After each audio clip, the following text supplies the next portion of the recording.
care of two-thirds of that group, placing the exclusive franchise tag on running back Le'Veon Bell. He is 25, since we're talking about ages. A source told our Adam Schefter this means Bell's movement is completely restricted. He can only negotiate with the Steelers and isn't allowed to sign an offer sheet with another team. This is a tough one, Max. Who's more valuable, Antonio Brown or Le'Veon Bell? It could hurt the team. The answer is Le'Veon Bell. But you're right, it's a tough one.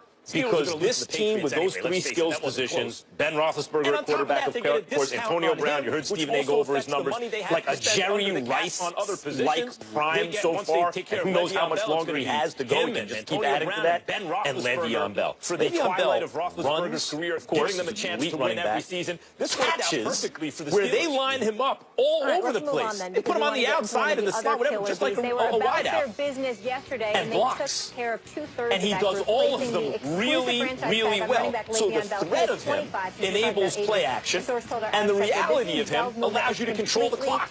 It's not that Antonio Brown's not great. Stephen A. will get into that. But if you're forcing me to choose the most important player on the team, who's not Ben Roethlisberger, and even sometimes who is Ben Roethlisberger, the answer is Le'Veon Bell, who, by the way, apologies to Zeke, because and everyone else, clearly the best running back in the game. It's not even close. It's Antonio Brown, and I'm going to repeat myself. It's not even close. You are so wrong about this. Let me count the ways. Number one, Le'Veon Bell's missed 14 games in the last 2 years. Antonio Brown has missed 3 in the last 4. I'm going to repeat that. Le'Veon Bell has missed 14 games in the last 2 years. Antonio Brown has missed 3 in the last 4. Second, and more importantly, who's the other wideout for the Pittsburgh Steelers that was suspended this last year? What's his name? Martavis Bryant, because he couldn't stay off the weed. Remember him? Well, guess what? If you got him, you got a problem, because, of course, you can't rely on him, right? So that's another category that elevates the importance of Antonio Brown. One's due to injury, one's due to weed, and we ain't even get the football yet. We ain't even get the weed for the injury. I'm just saying, the weed, the injury, whatever, sure. Use that. Martavis should try that one. The point that I'm trying to make to you is this. If you got one receiver who's big time, but you can't trust him because he's not disciplined enough to reel himself in, hopefully that's changed. God bless him. We wish him nothing but the best. I know as a Steelers fan I am. I'm hoping that he'll get back, clean himself up, do what he needs to do. Le'Veon Bell, skill set and all of that, still in all, you got an issue. Now you got Antonio Brown. Not only is he an elite wideout, not only is he a primary target for Big Ben Roethlisberger, but he also plays on special teams for you. That's point number 3. Point number 4. Let's get back to Le'Veon Bell. And we're not questioning the greatness of Le'Veon Bell. We know he's great. We know the brother got mad skills. That's not what we're questioning here. But if you listen to the New England Patriots, what did they say? They said they would rather go up against a Le'Veon Bell as opposed to the Ezekiel Elliott's of the world or Tevin Coleman, Freeman in Atlanta. Why? Because those north-south hardcore runners that come at you, sometimes they're far more difficult to contain. They're far more difficult to deal with over the body of a 60-minute game than somebody who's as patient as Le'Veon Bell, picks his spot, but isn't the most explosive dude in the world. He's unreal in terms of his talent. But at the same time, when you look at it, like AFC Championship, now mind you got injured, and we understand that. It could have been a different game if it wasn't for the groin injury.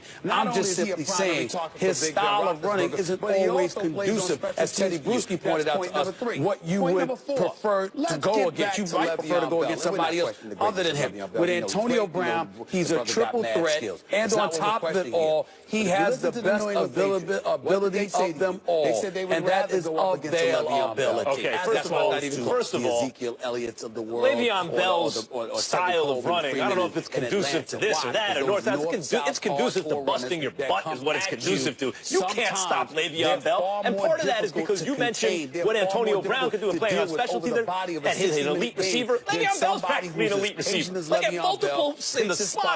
You can put him anywhere, and he's the running game. Now, he's unreal in terms of his talent. If you want to weigh the value over the course of the season, there is no way for me to argue that one guy who's always there, in terms if you just want to put him on a scale over the course of the season, doesn't have more value than a guy who's not always there. I'm talking about when they're on the field, who has a greater impact on the game. You just said it. If not for Le'Veon Bell's injury, maybe that entire game is different. He has an impact, And even heading into that game, we were talking about it, and it didn't come down to who's going to have a larger impact, Le'Veon Bell or Antonio Brown. That game came down to the Patriots. Who had a bigger impact? Ben Roethlisberger or Le'Veon Bell? Pause because I have a question. And part of that You're is because saying you mentioned when what kind of a game would it have been had Le'Veon Bell been there? Le'Veon Bell's practically an elite receiver. What kind of game would it have been if Le'Veon Bell was available, but there was no Antonio Brown? If you want to weigh the value, I think that you have a greater likelihood of winning if one guy who's they're both incredibly great. In terms of Le'Veon Bell has a greater impact on a given game than Antonio Brown, and I'm not pretending it's cut and dry. But in that game, I think Le'Veon Bell, a healthy Le'Veon Bell, was maybe more important than Ben Roethlisberger, let alone Antonio Brown. To you, there you go. I'm saying fantasize for a second. Think about those teams that don't have any running game whatsoever. Think about those teams that don't have any elite wideout whatsoever. And I'm asking you, based on what you see from Antonio Brown and Le'Veon Bell, you could sit up there and say they negate one another because both are equally important. But then I bring into account Antonio Brown and special teams. And then all of a sudden, that changes the game. I take into account the assistance he provides to somebody like a Big Ben Roethlisberger who needs a target other than a running back to run the football. Well, except that it's a little bit misleading in the modern NFL, particularly with a guy like Le'Veon Bell, because when you say who'd you rather have, a great wideout or a great running back, Le'Veon Bell is both a running back and a receiver. He's technically a receiver. Kind of receiver. Okay, fine, but they still line him up. They line him up all over the place, so he is catching the ball. The very point that you point to, the Patriots would rather face a guy like that than a more of a north-south runner, indicates his versatility. And in terms of protecting the quarterback, he blocks like Le'Veon Bell is a complete player. You can't be a more complete player at that position. And given the fact that it is a passing league, counterintuitively, it actually places more importance on an elite running back. Because you have Ben Roethlisberger and some targets, of course, even without Antonio Brown, though it's a huge hit, you're still going to throw the ball, you're still going to move the ball, move the chains that way. Can you run the ball? The stat is, after a certain number of passes, no quarterback ever wins hardly, right? Can you run the ball? Can you control the clock? Can you set up play action? I've got two questions for you. First one, who are you more concerned about off the field, Bell or Brown? He's technically a receiver. Different kind of receiver. Okay, fine, but they still line him up. Antonio Brown did a Facebook post. Antonio Brown, used stuff to get money on the side or whatever the case may be. Le'Veon Bell has been injured. Well, he has been suspended. I don't think it's even close. Le'Veon Bell is 3 years younger. You can't be a more complete player. He is, as I mentioned, a more versatile player. The fact that it is a passing league, listen, if you're hurt and you're suspended, that counts against you, no question about it. But if you ask me to rank each at their position, I think Le'Veon Bell, critical of Antonio Brown as a teammate. Right, and as a distraction, which you don't hear about Le'Veon Bell. But if you rank them at their position, I think we all agree. Julio Jones now number one, Antonio Brown number two. Le'Veon Bell is number one, and there is distance between, forget about Ezekiel Elliott, Johnson, right? Like David Johnson.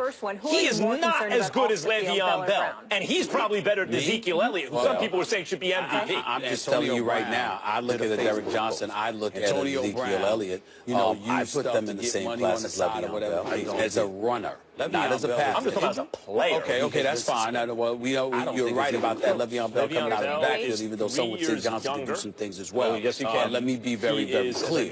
As a runner, those guys are on par with it. Listen, Le'Veon Bell had 6 games where he didn't rush for 100 yards this year. He had some big-time games. He had 2 big monster playoff games before he got hurt in the AFC Championship game against New England. But there was games, I got the numbers right here in front of me. 10 rushes, 53 yards against Miami. 21 for 81 against New England. 14 carries for 32 yards against Baltimore. What is it, 17 carries for 57 yards against Dallas? All I'm saying to you is that even though Le'Veon Bell is big time and we get all of that, at the same time, I think I've made the case that Antonio Brown is no joke, and you got to look at that and respect the prowess that brother brings to the football field. One other thing I want to get to, obviously this is your squad. Didn't live up to expectations this season against the Patriots. But in terms of and where they want to go, do you see these two guys together in the long term? In terms of Bell wanting to get that long-term big-time deal. Can the Steelers feasibly do that? Steelers, I got to be very, very because of their talent and their youth. The fact that they've got both talent and youth on their side, and they're both good guys. Le'Veon Bell made mistakes, but he's not a bad guy.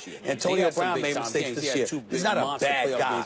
I think that regardless of their mistakes, they're still character guys. They're individuals that are good people, that are elite performers, and not only that, you got Big Ben Roethlisberger. You can't be bringing him somebody new and he has to work in. You're trying to keep Ben Roethlisberger playing for a few more years because you don't want him to retire. The key to me is not like, I don't care if they're robbing banks, if they're performing on the field. Like in this case, the point is that you have a Hall of Fame quarterback in it where he's still really effective, but in the last phase of his career where he's still great. What are you going to do with those years? Because there's no guarantee you get another Hall of Fame quarterback succeeding Ben Roethlisberger. What do you do with the twilight of his career? You got to keep Le'Veon Bell and you got Antonio. You have two other future Hall of Famers. Antonio Brown is good just about as it's ever gotten, and Le'Veon Bell, if you talk about eras of running backs, and you named it for the best back in each era, the Barry Sanders era, the Marshall Faulk era, whatever, the LaDainian Tomlinson era, this is the Le'Veon Bell era. And you're right, he has to stay on the field, but that's the only question mark. If he stays on the field,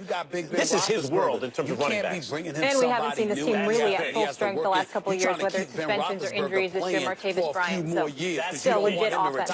Coming up next, Kevin Durant had his choice of destinations in free agency, including going home to D.C. So why did the Warriors superstar choose the Bay Area over the home cooking? We will explain. And what